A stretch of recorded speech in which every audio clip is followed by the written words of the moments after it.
Começa agora mais um estudo bíblico no seu lar. Esta era a visão dos circunstantes naquela manhã de sexta-feira. Um escarnecimento, no sentido mais literal da palavra, onde pedaços de ferro e osso, na ponta do chicote, arrancavam a carne de nosso Senhor, marcas de soco no rosto dele. Na fronte você podia ver a ferida causada pela coroa de espinhos. Seu suor, misturado com seu sangue, intensificava ainda mais a sua dor. Sob o sol causticante da Palestina, sua ofegante respiração, seus gemidos, passos trôpegos, pés doídos, voluntariamente conduziram o nosso Senhor ao matadouro. Do meio da multidão, tomaram um cirineu, um tal Simão, para carregar-lhe o madeiro. Mas não havia homem nem anjo capaz de aliviar o peso que estava na alma de nosso Senhor. Quando chegaram ao lugar chamado Calvário, ali o crucificaram. Deitaram-no no madeiro. Podemos ouvir as batidas do martelo. Podemos ouvir os gemidos de dor. E com alguma imaginação, ver o nosso Senhor se contorcendo sobre aquela cruz, sobre aquele madeiro. Grandes pregos o fixaram ali, naquele Calvário, numa cruz. Olhos fixos o viram ser levantado. Deus meu, por que me desamparaste? Rude cruz se erigiu. Dela o dia fugiu como emblema de vergonha e de dor. Esta também era a visão do profeta Isaías, como acabamos de ler. 700 anos antes da horrenda morte de cruz. Sim, queridos, o nosso irmão Isaías já enxergava a aflição do Cordeiro de Deus, o servo sofredor. E é para a cruz de Cristo, nesta noite, brevemente, que eu convido você e a mim a olharmos juntos para ela.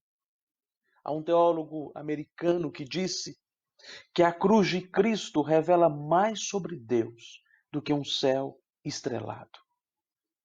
Diante dessas considerações, o que podemos ver então, quando olhamos para a cruz de Cristo? Podemos ver três importantes realidades. A primeira realidade fala da gravidade do pecado. Olha só os versos 3, 6 e 7. Verso 3, era desprezado e o mais rejeitado entre os homens. Verso 6, todos nós andávamos desgarrados. Verso 7, ele foi oprimido e humilhado. A primeira coisa que temos obrigação de enxergar na cruz de Cristo é quão grave é o pecado. A Confissão de Fé de Westminster diz e nos ensina que o pecado é uma falta de conformidade com a lei de Deus. É uma insubmissão à lei de Deus. É uma agressão à vontade de Deus. É tomar o que é de Deus, é roubá-lo, é desonrá-lo. A Confissão de Fé deixa muito clara para nós esta lição, este ensinamento. Por causa do pecado, fomos cortados da comunhão com Deus.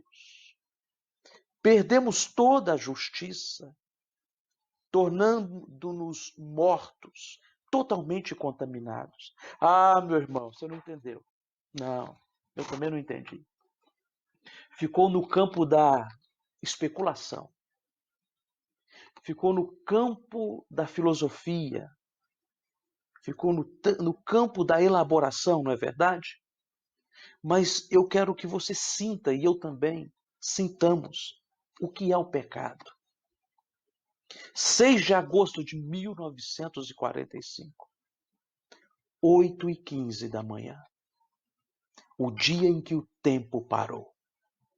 Uma bomba atômica arrasa quase toda Hiroshima. Em um segundo, entre um ponteiro e outro ponteiro, para rolar um segundo, 80.000 pessoas foram aniquiladas num flash mortal. 9 de agosto de 1945. Nagasaki, 11 da manhã. A segunda bomba atômica. 40.000 pessoas. Efeitos tanto estranhos quanto horripilantes.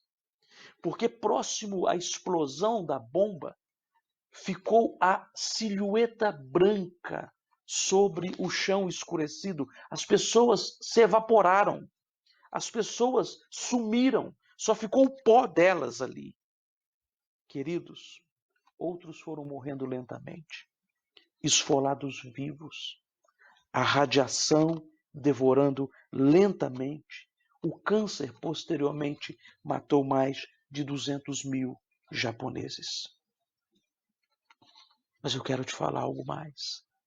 Aproximadamente 10.000 anos.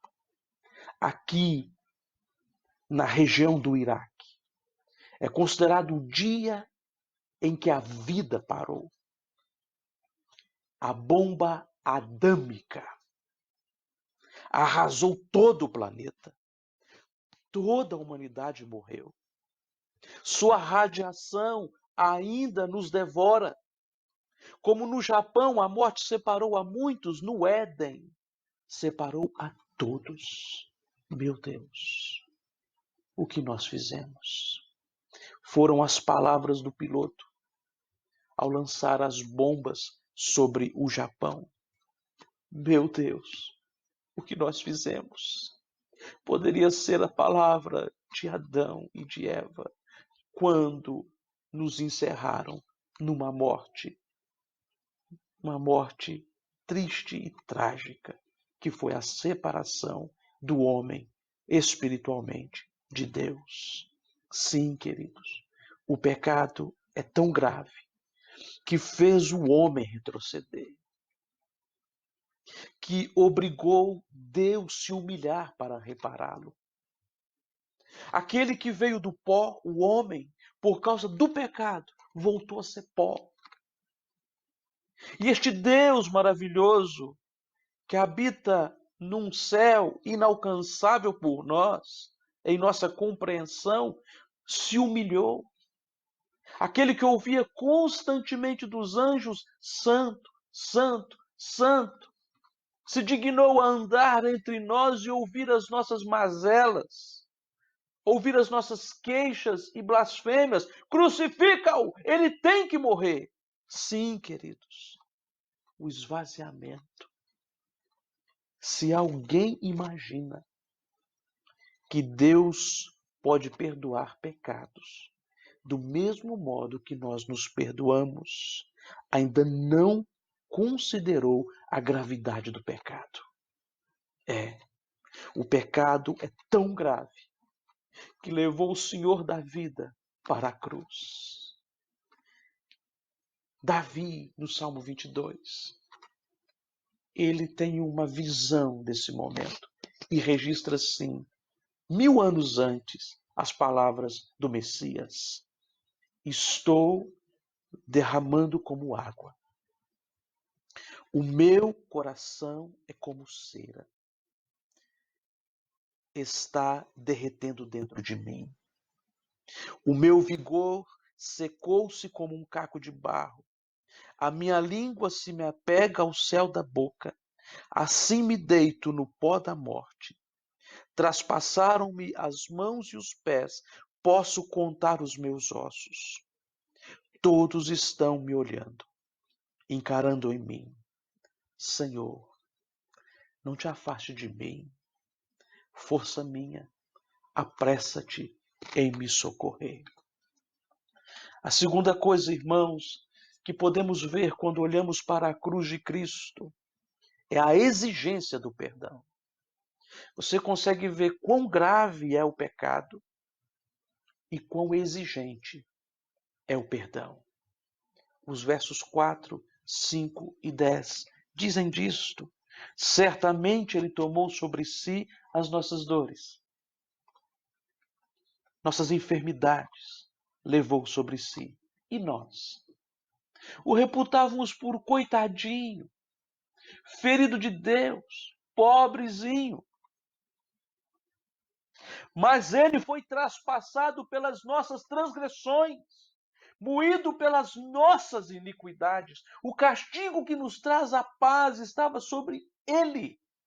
Pelas suas pisaduras fomos sarados. Sim, queridos, o pecado exige que Deus puna o infrator. Mas o que exige o perdão? A palavra perdão é uma das palavras mais desconhecidas ou mal compreendidas da humanidade. Perdão é doar alguma coisa. É doar algo de dentro de nós. Perdão não é esquecer. Como esquecer se as cicatrizes não nos deixam esquecer? Perdoar não é lembrar do evento sem se sentir chateado ou sem ter mágoas. Não. Como não ter mágoas se o nosso coração ainda sangra? Algumas pessoas acham que perdoar é voltar a confiar. Pode até acontecer, mas necessariamente não. Como voltar a confiar em alguém que está disposto a te ferir novamente? A Bíblia trata o perdão como uma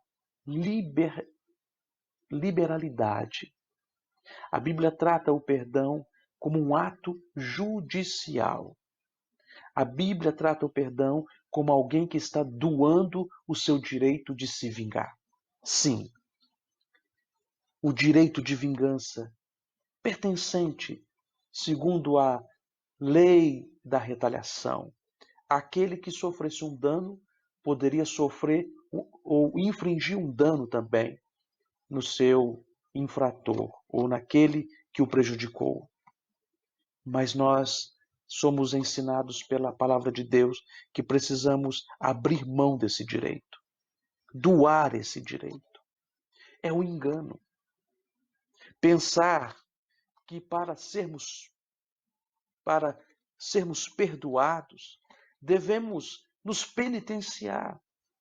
Na verdade, é uma penitência perdoar o outro. Porque a palavra penitência traz essa ideia, sofrer a pena. Quando eu perdoo alguém, eu puno a mim mesmo.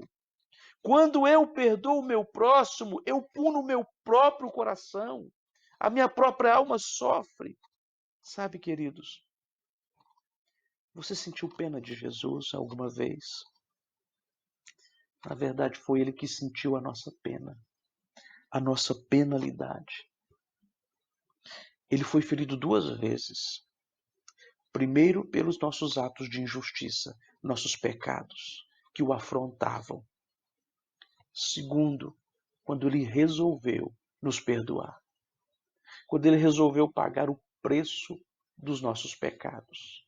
Quando ele resolveu não se vingar. Quando ele resolveu assumir sobre si as nossas transgressões. Eu quero contar uma história da tia de um amigo meu, que apanhava muito, um lar não crente. Seu marido não era um bom homem, um bom marido para ela. e ela sofria muito na mão dele. Queridos, infelizmente, estas realidades ainda existem entre nós. É triste, mas é verdadeira esta frase. Muitas mulheres sofrem na mão de seus cônjuges. Então, esta tia de um amigo meu, lá de Belo Horizonte, ainda no seminário, ele me contou essa história. Grande amigo. Ela resolveu se separar dele, não suportava mais apanhar. E um dia ela resolveu e chegou para ele e disse: basta, não quero mais. O marido então caiu aos pés dela, chorando como uma criança, e falou para ela: você não pode me deixar, porque você sarou todas as minhas feridas. Então ela olhou dentro do olho dele, com lágrimas sinceras, e disse: pois é, enquanto eu ia sarando suas feridas, você ia fazendo outras em mim. Que troca triste, que troca pesarosa. Esta é a história da cruz também. E quando Cristo ia sarando as nossas feridas, curando as nossas almas, perdoando os nossos pecados, nos livrando da ira de Deus, ele foi assumindo sobre si todas as nossas mazelas. Meus irmãos, nossa única esperança estava em Deus. O único que nos pode dar a paz é justamente aquele que mais nós temos ofendido. Portanto, o Senhor diz, do cimo daquela cruz: Pai, perdoa-lhes, porque não sabem o que fazem. Quando olhamos para a cruz, devemos entender que o pecado é grave e que perdoar é algo exigente e que exigiu algo muito intenso do nosso Deus. Mas podemos olhar para a cruz e, afinal, ver também a solução de Deus para todos nós, os eleitos. O verso 10 e 12 dizem isto: o Senhor agradou moê-lo, fazendo-o enfermar. Quando der ele a sua alma como oferta pelo pecado, verá a sua posteridade e prolongará os seus dias, e a vontade do Senhor prosperará nas suas mãos. Ele verá o fruto do penoso trabalho de suas mãos e ficará satisfeito. O meu servo, o justo, com seu conhecimento, justificará a muitos, porque a iniquidade deles levará sobre si. Não podemos nos enganar. Cristo não era uma vítima das circunstâncias, um joguete na mão dos romanos e dos judeus. Cristo não era um objeto de sofrimento e Deus, o Pai, que sujeitava a ele com o braço duro e inclemente. O Pai e o Filho e o Espírito Santo trabalhavam em equipe, como sempre fizeram. Era uma conspiração sagrada para salvar a você e a mim. Os céus conspiravam para salvar as nossas almas, irmãos. Hebreus 9:22 diz que sem derramamento de sangue não há remissão de pecados. A única forma de Deus ser pacificado é através do sangue expiatório de um inocente. Daí não se poder esperar perdão algum enquanto não nos apresentarmos com sangue, e isso se dá quando pela fé encontramos refúgio na morte de Cristo, o único inocente, disse João Calvino. O único inocente, diz as Escrituras. Só podemos nos achegar a Cristo. Só podemos nos achegar a Cristo pelo Espírito Santo. E só podemos nos chegar ao Pai pelo sangue de Cristo. Meu irmão, Aquela cruz era nossa, era minha, era sua. Não era de Barrabás ou de Cristo. Era nossa cruz. Não fosse pelos meus pecados e os seus pecados, aquela cruz jamais saberia o peso de nosso Deus morto. Ah, meu irmão, Gênesis 22 tem uma história que ilustra perfeitamente esta passagem. Tomou Abraão o seu filho Isaque, o lenho, a lenha, para oferecer um sacrifício exigido por Deus sobre o monte. Chegando lá em cima, quando Abraão foi imolar Isaque, Deus impediu Abraão, não faça isso. Isaque representa cada um de nós, queridos. A igreja do Senhor Jesus. E aquele monte foi conhecido como Monte Jeová Jireh. Deus proverá.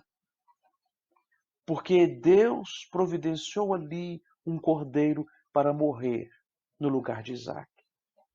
Isaque voltou para casa. Você e eu precisamos compreender que no monte da crucificação, nenhuma voz se ouviu para impedir a morte de Jesus Cristo. Na casa da Dona Maria e do seu José, naquele dia, não se passou um sangue de um cordeiro e o primogênito morreu na casa deles.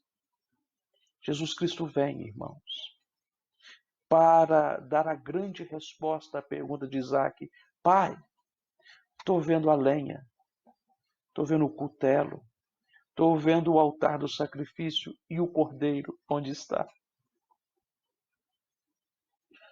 Abraão disse, Deus proverá. Quando João Batista viu Jesus passando, ele disse, eis o Cordeiro de Deus, que tira o pecado do mundo. Ah, meus irmãos, eis o Cordeiro de Deus. A solução de Deus foi a morte de Jesus, expiatória em nosso lugar. Jesus Cristo tomou todo o cálice da ira de Deus, para que nós tomássemos do cálice da bênção. E ele disse, Pai, nas tuas mãos eu entrego o meu espírito. Tetelestai, está consumado. Querido, imaginar que 12 horas separaram o vinho doce da última ceia que Jesus tomou e o vinagre que embebedaram numa esponja para humilhá-lo. Um soldado vil, rude, fez com que o nosso Senhor tomasse ou experimentasse um vinagre na ponta de uma esponja. Mas mais amargo foi ter morrido por ti e por mim. E ele fez voluntariamente, por amor. Vimos aqui, queridos, sobre a cruz de Cristo. Vimos quão grave é o pecado, que não só nos separou de Deus, como obrigou que o Senhor Jesus se humilhasse para nos reconciliar de volta. Aprendemos que o perdão é algo que exige muito, e exigiu muito de nosso Senhor, que para trazê-lo a nós, obrigou que Deus punisse a si mesmo na pessoa de seu filho. O pai tendo que sacrificar o filho. Não havia outra forma de te salvar e de me salvar também.